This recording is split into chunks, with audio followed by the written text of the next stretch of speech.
प्यारे बच्चों, आज हम कक्षा 7 की विषय विज्ञान की वर्कशीट नंबर 18 को पढ़ेंगे। वर्कशीट में हम पढ़ रहे हैं कि प्राणियों में पोषण कैसे होता है। आज हम पाचन के बारे में पढ़ेंगे। ठीक है, प्राणियों में पाचन कैसे होता है। देखिए, यहाँ कुछ चित्र बताए हैं। एक चित्र में बकरी पत्तियाँ खा रही है, एक चित्र में जो शेर मांस खा रहा है, एक चित्र में बक या बगुला मछली खा रहा है। ठीक है, प्राणी या जंतु भोजन क्यों करते हैं, या फिर आदमी या हम भोजन क्यों करते हैं, और जंतु अपना भोजन किस प्रकार प्राप्त करते हैं, अभी हम जानेंगे। देखिए, प्राणी अपना भोजन प्रत्यक्ष अथवा परोक्ष रूप से पौधों से प्राप्त करते हैं। प्राणी अपना भोजन प्रत्यक्ष या परोक्ष रूप से किससे प्राप्त करते हैं? पेड़ पौधों से।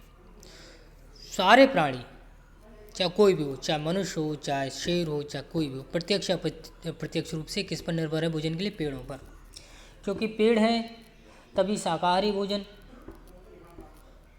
मिलेगा शाकाहारी जीवों के लिए। जैसे बकरी खा पाएगी उसको, बकरी क्या खाती है? घास फूस। बकरी है तभी तो शेर कुछ खाएगा, शेर बकरी को खाएगा। हम हैं, सब्जियां खाते हैं, मनुष्य सब्जियां खाता है, वो अनाज खाता है, वो पेड़ पौधे से ही मिलता है। ठीक है, तो कुछ प्राणी सीधे ही पौधों का भक्षण करते हैं जैसे शाकाहारी, जबकि कई अन्य उन जंतुओं को अपना शिकार बनाते हैं, आहार बनाते हैं जो पौधों को खाते हैं, जिन्हें मांसाहारी बोलते हैं। कुछ जंतु पौधों एवं जंतु दोनों को खाते हैं, जिनको क्या बोलते हैं? सर्वाहारी। तो 3 प्रकार के जंतु हो गए, शाकाहारी, मांसाहारी और सर्वाहारी। शाकाहारी जंतु केवल पेड़ पौधों से प्राप्त भोजन का उपयोग करते हैं।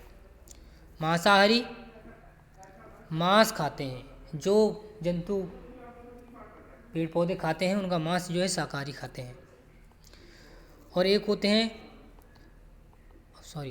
शाकाहारी, जो केवल पेड़ पौधे से संबंधित भोजन प्राप्त करते हैं।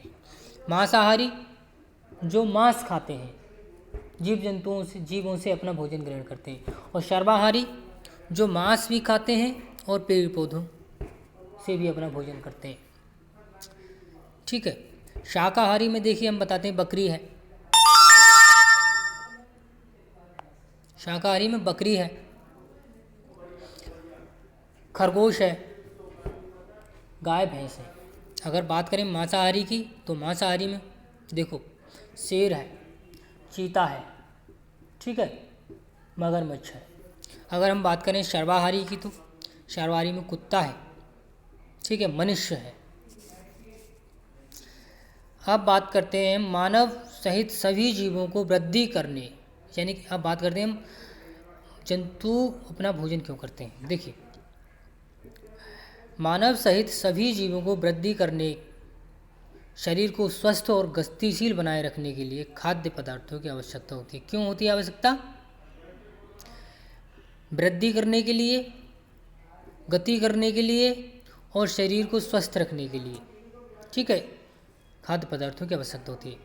प्राणियों के पोषण में पोषक तत्वों की आवश्यकता, आहार के अंतर्ग्रहण की विधि और शरीर में इसके उपयोग की विधि सम्मिलित है। पोषण में क्या है? प्राणियों में पोषण से संबंधित क्या है? पोषक तत्वों की आवश्यकता, आहार के अंतर्ग्रहण करने की विधि और शरीर में उसके उपयोग की विधि सम्मिलित है। क्या क्या चीज़ आती है पोषण में? पोषक तत्वों की आवश्यकता और भोजन ग्रहण करने की विधि या आहार के अंतर्ग्रहण की विधि और शरीर में इसके उपयोग की विधि। ये तीनों चीज़ें क्या आती हैं? प्राणियों में पोषण में आती हैं। अब बात करते हैं पोषक तत्वों की। ठीक है, पोषक तत्व जैसे बात करते हैं कार्बोहाइड्रेट की, तो वसा, प्रोटीन, कार्बोहाइड्रेट, वसा और प्रोटीन जैसे भोजन के संघटक ऊर्जा और शरीर को वृद्धि के लिए अत्यंत आवश्यक है। परंतु भोजन के ये संघटक जैसे कार्बोहाइड्रेट जटिल पदार्थ है। अनेक जंतु इस जटिल पदार्थों का उपयोग सीधे इसी रूप में नहीं कर सकते हैं, इन्हें सरल पदार्थों में विखंडित या तोड़ना पड़ता है। ठीक है, कार्बोहाइड्रेट, वसा, प्रोटीन ये भोजन के संगठक हैं जिनको पोषक तत्व बोलते हैं, जो शरीर की वृद्धि और शरीर को स्वस्थ रखने में अत्यंत आवश्यक हैं। परंतु भोजन के संगठक जैसे कार्बोहाइड्रेट वगैरह ये जटिल पदार्थ होते हैं।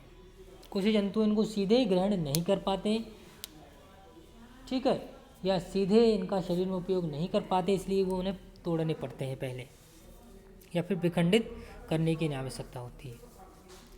अब बात करते हैं पाचन क्या होता है।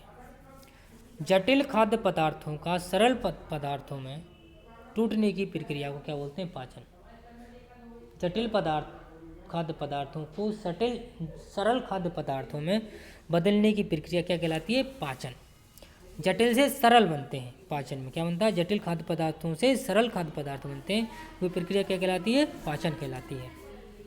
ठीक है, 3 जीवों के नाम अब इस कुछ प्रश्न है, जैसे अब ये प्रश्न आपको करने हैं कॉपी में। धन्यवाद।